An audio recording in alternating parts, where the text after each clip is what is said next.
नमस्कार, माधुरीज किचनमध्ये तुमचं खूप मनापासून स्वागत आहे. आज मी तुम्हाला छान चमचमीत अशी लाल भोपळ्याची भाजी करून दाखवणार आहे. कमीत कमी साहित्यात, कमीत कमी वेळात पटकन भाजी होते. चला रेसिपीला सुरुवात करूया.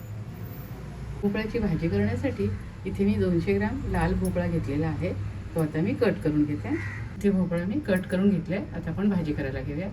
लाल भोपळ्याची भाजी करण्याकरता मी कढईमध्ये 2 चमचे तेल घेतले. तेलावर मोहरी, मेथी दाणे, लसूण आणि कढीपत्ता घातलेला आहे. तेव्हा आपली फोडणी छान झाली आहे. आपण आता फोडणीवर लाल भोपळा घालूया. आम्ही कट करून घेतलाय तो घालूया.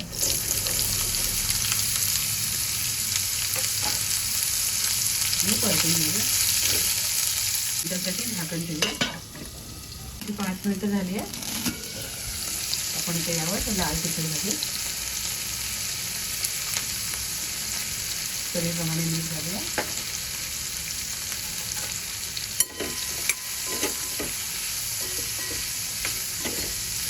आणि यावर आपण पुन्हा झाकण ठेवूया.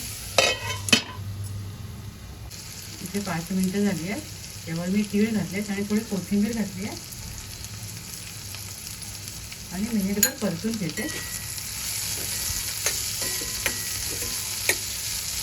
भाजी मऊसर शिजली होते आणि आता आपली भाजी सर्विंगसाठी तयार आहे.